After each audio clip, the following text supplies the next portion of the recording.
Hey, what's up, everybody? BDO 44 coming at you another video. All right, so I got my Laker championship shirt on, and check that out, man. 2020, love that shirt. I haven't worn it very much in my life, but I'll put it on right now.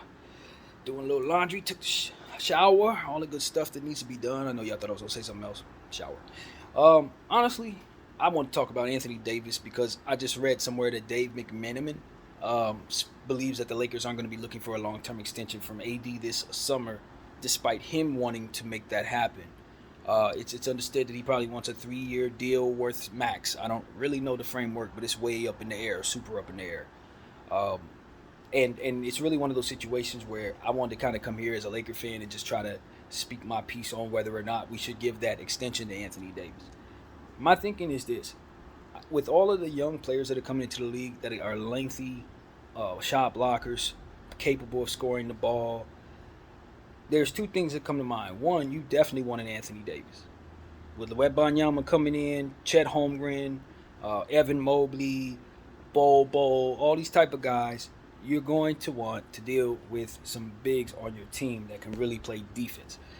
If the players on your team um, can't necessarily do anything with those big guys, if you don't have a center that can really look at those guys at all in any way, chances are you're not going to get too far right now. So the Lakers need to keep that in mind. Um, Also, on the flip side of that, because there's so many of these new guys coming in with this type of body type and capability, I don't know that he's as much of a unicorn as he was when he was last paid. And that, my friends, is something that he's going to have to kind of navigate going forward. Granted, he can weigh that against his NBA championship and his 11-year illustrious career, Hall of Fame career. But one has to be honest about the fact that Anthony Davis, not that you can find too many Anthony Davises, but you can find more so a Anthony Davis type than you ever would have been able to in the past. So I keep that in mind when considering whether or not I can live without the piece. Um, Not to say that there's too many Anthony Davises out there. There's not. He's the best defensive player, in my opinion, in the league. But there's too many different times where he's been healthy and did not perform up to the level that you would expect him to play. That also has to be taken into account. His injury history and his availability concerns obviously come to mind first when you're talking about Anthony Davis. Um, doesn't play back-to-backs except for the end of this year. Maybe he can start next year. I don't know what the doctors say. But these are things that have to be navigated. Maybe the next guy who's his height and size, you don't have those problems. So he's going to have to weigh that against the situation as well. So for me, I want Anthony to stay. I done already told y'all more than once before the end of the season that I thought long and hard about whether or not I want Anthony Davis to stay. And I came around to the conclusion that I could live with what Anthony Davis does. I could live with with what doesn't show up. If he only wants to take 9 shots, I live with that because he's still going to play better defense than everyone. And I know that there's going to be some game or a good stretch of 2 weeks somewhere in the season where he's going to average about 58 points. It's going to happen. It ain't going to happen enough of the time to make you feel like that's what you're paying for. But you know his elevator goes that high, and it goes up that high enough of the time to know it's probably happening. It will happen again. But the negatives that Anthony Davis is going to have to let people live with in regards to whether or not they want him on the team is the availability, is the fact that he may only attempt 9 shots, is the fact that he literally wasn't able to do nothing with Jokic. And when you look at what is necessary going forward, your guy is going to have to be able to match Jokic's fire. If not, Jokic's going to ring up another 2 or 3 rings after this. I'm just telling y'all the truth. This ain't going to stop. He's not getting any worse. And so that's what it really comes down to. Do we have a chance of beating the Joker right now? Not if we don't make some changes that add to our front court. So if I'm going to give you the max amount of money and you can't hold that down, and I need to get another center just to match Jokic's fire or just to get us to a place where we need to go, then I got to weigh that against what else I can do for myself, period. If it can be less expensive, if it can be better so that I don't have these problems, I don't know. So that's what Rob Pelinka is going to have to answer for us. If you're going to let Anthony Davis go, can you build something that makes us a better team without him? If you don't offer him this extension, I believe you're going to lose him. That's what I'm here to say. I believe Anthony Davis is going to be disrespected by the fact that we don't offer him an extension, despite everything I just said. And in the event, because I'm wearing this shirt and he had everything to do with this, I just feel like it would be wise for the Lakers to make that decision on whether or not they want him at all, before declining giving him that 3-year deal. Now, once that happens, maybe I'm wrong and he decides, you know what, that's reasonable. Let's just play out the contract and end it that way. I think it's a hard time. You're going to have a hard time re-signing him at the end of the year. Now you're looking at a situation where you're likely going to want to trade him at a halfway point in the year. Because at the end of the day, if he's not going to be staying with you, you definitely can't let him walk for nothing. You're about to for sure let LeBron walk for nothing. So that's going to be so much value leaving your organization to really, if I'm Anthony Davis's representation, I'm weighing that against all the negative stuff that you give me in regards to Anthony Davis. Are you telling me he's not available? You're telling me he's only going to attempt 9 shots? You're telling me that you only see the 50-point games once in a blue moon? Well, I'm telling you, if you let him go, you're not going to be able to get anything better than that in the near future. You're the Lakers. You need a star. LeBron James is not going to be happy because his teammate ain't going to be there, etc. You're going to need Anthony Davis. So that's what I'm telling the Lakers. If you're not going to keep Anthony Davis, then you had better be in the business of trying to replace him with a player that's similar to him. You better be trying to get Chet. You better be trying to get Anthony. What's his name? Somebody big, somebody tall with long arms that can block a shot, play some defense, and ultimately give you some of that Anthony Davis flavor. Otherwise, you're going to see exactly how hard it is to win with only LeBron James in 2023, 2024. So that's what it really comes down to. I understand the Lakers probably want to go another route in regards to maybe having a little more flexibility with the changes in the collective bargaining agreement. I'm on board, especially if we're not good enough to win. But at the same time, it's like if we're on the verge of losing LeBron James, which we are, 1 year, 2 years, he's out, soon enough, then we need to make sure that Anthony Davis's contract is probably aligned with LeBron James' contract to give us the best opportunity to win with LeBron James. Pay the man. Pay Anthony Davis. Don't allow yourself to overthink this, because at the end of the day, we just came out of the cellar, and we will be headed right back to the cellar if we reset our situation and don't have a real legitimate plan. Now, y'all know I've been screaming the opposite for about 2 years. But now that we're here heading into the summer, looking at the free agency pool, looking at the influx of talent coming into the draft, I don't feel as confident about the Lakers if we reset right now, judging by the fact that a lot of these teams are getting great players and they're starting their process right now, which means you could reset at the same time they are and never quite get as good as them because you don't have Wembanyama. You don't have Scoot Henderson. You see what I'm saying? So it's like the next draft that's coming in, even if you get the first pick in that draft, we know dang well it ain't going to be better than the third pick in this draft. So it's like if you're resetting your situation at this year, too late. Too late. Because all the teams that got the best picks are in firm position to get somebody that's going to keep them good for a long time. All four of the first 4 teams in this draft are going to have a player that changes their life. So that's my thinking. It's like unless you're going to make a trade to grab one of those future kids, there's a good chance that your rebuild ain't going to go right. If you do it next year, probably won't go right. If you do it the year after that, I don't know what the draft looks like. But the point is, you probably do better staying with what you have, remaining a contender, letting another year pass, especially with the first round pick swap going either to the New Orleans Pelicans this upcoming year or the following. You're going to spend one of those years without your pick, which means that your reset is going to go a little funny, to say the least, if you try to do it either one of these 2 years. I think it's a solid chance LeBron James plays 2 more years, and I think Anthony Davis wants a 3-year extension.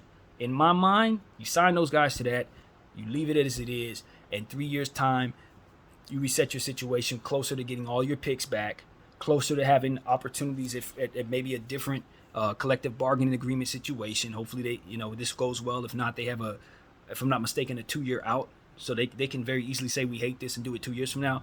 Again, that works in your favor if you're the Lakers. So resetting has always been something I wanted the Lakers to consider. But now that I'm looking at the landscape of where we're at in the summer, it just don't look like the right time to do it. It looks like the absolute wrong time to try to reset your situation and be good enough to be where we want to be. We are better if we do this, it seems to me right now. So that's where I'm at with it. Hopefully we can get Anthony Davis for a reasonable price, obviously maximum, but not taking all the money he can receive based on some of the things that we know we need. And that's what I would tell Anthony Davis, bro. You know you need a backup. Okay, you know LeBron James needs backups. You know you want to keep some of these players you played with last year as well. Some of these guys are going to want bigger money. If you don't want your team to be too reliant upon your body, for which you can't play 82, then you're going to have to let the cap have some of what it is that ultimately you would receive in order for some of the players or your teammates could be really good, so we can have another one of these going on. Because I'm telling you, if everybody takes all the money, they're going to be watching somebody else hoist the trophy, man. So that's what I got to say is it's sacrifice for, not for the team necessarily, not for the fans, not at all, for yourself, so that you don't have to be out there running around with lesser value because your team ain't no good. You know what I mean? You ain't got to run around losing unnecessary games because you didn't have the teammates to hold down the fort. So that's what I want to say, man. I think the Lakers are in firm position to just kind of remain a contender. I don't know that we're good enough to beat the teams we need to beat right now, but I know if we reset our situation, it's less likely we'll even be decent enough to make it worth watching, honestly. I hear that a playoff contender is interested in Scoot Henderson. And so that leaves an open-ended conversation for our team to say maybe we actually are that team. But I don't think so. I don't believe so. But that's the type of move that will make it okay to reset your situation. However, if you're going to bring in a young player like that, you got to make sure that you have what's in place that's going to make him want to stay long term. He's going to love playing with LeBron James his first career. He's going to love playing. He ain't going to be able to play with Anthony Davis because you're probably going to trade Anthony Davis in order to get that pick. But that's not the point. He's going to love playing with LeBron James that first year. For some reason, he's that guy. But the problem is once LeBron leaves, you got a clean slate and not enough assets. So you got to be darn sure you can keep that young talent or he's going to be wearing something else in a couple years. And so that's something that the Lakers have to consider if for some reason they're that team. I doubt we are. But nevertheless, that is something you could think about when you want to reset your situation. Again, you want one of these first 4 picks in this draft, in my opinion. You want Henderson, you want Miller, you want Thompson, or maybe I'll extend that to a couple of the other guys as well, but I don't think they make you contenders. They're just really solid pieces. But them first 3-4 guys,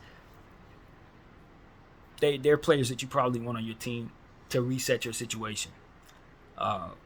So that's something I'm saying right there. This Anthony Davis situation just makes me feel a little uneasy as a Laker fan because I know that if we disrespect him this offseason, it's a good chance he's going to demand a trade. And it's a very good chance if he does that, we're not going to get half of what he's worth. They're going to be like, oh, he wants out? And he's somebody who's only going to play 50 games? And he's somebody who's got this contract extension situation. He's going to want to get all this type of money. And it's going to be a situation where the Lakers going to be taking about very much less of what he's worth. So I need the Lakers to really consider that if you're going to go ahead and disrespect this man by not offering him this extension. You better be damn sure you know he ain't going to demand a trade and mess up the whole thing. We saw KD do that. It locked up the market. I don't think AD is going to lock up the market. I don't think so. I think it's going to be rather easy to move him because there's going to be a lot of teams who respect his defense and probably think they have a team that he can go to probably win something. I can think a couple of them. So, you know, that's what it comes down to. The Lakers need to be careful not to let a superstar leave without having a plan that ultimately replaces that superstar. Don't trade him for another older guy like Dame. You're not going to be better for that. You know, trade him for Jaylen Brown. You're not going to be better for that. So that's something on Zion.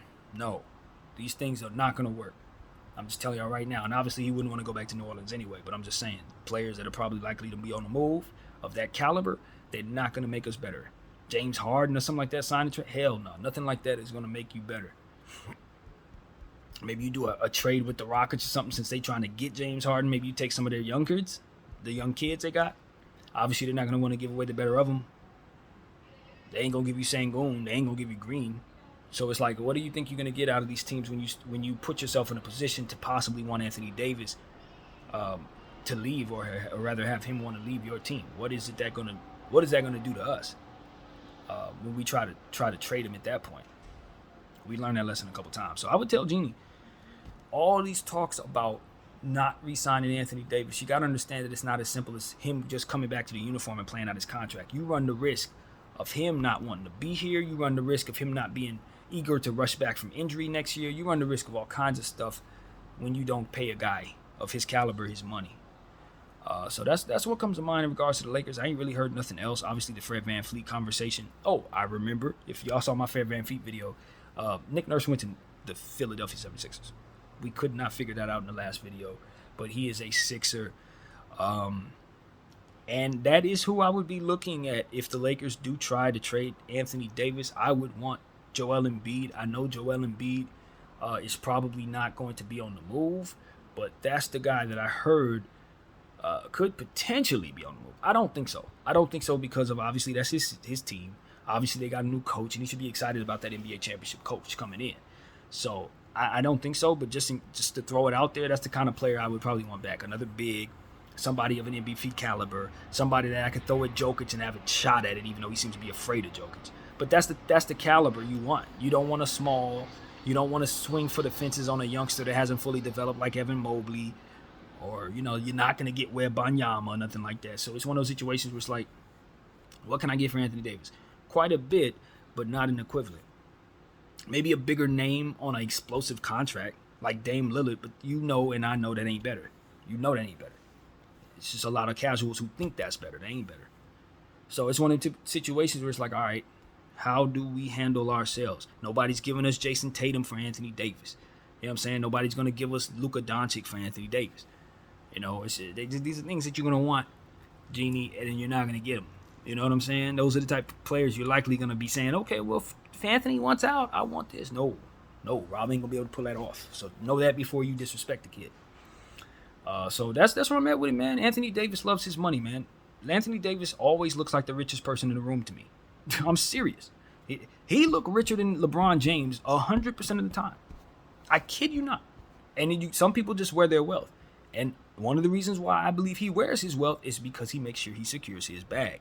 So if we're not going to give him his bag and keep him in that lifestyle that he very much wears well, I promise you, LA ain't going to look as nice to him no more. It ain't, especially with the Clippers down the hall needing to reset their situation. You think he ain't going to take that bag in 5 minutes? You think he wouldn't demand a trade there? I mean, I don't expect it, but if you ain't going to give him his money, we know who has it. BDF44, I thank you all for watching. Out.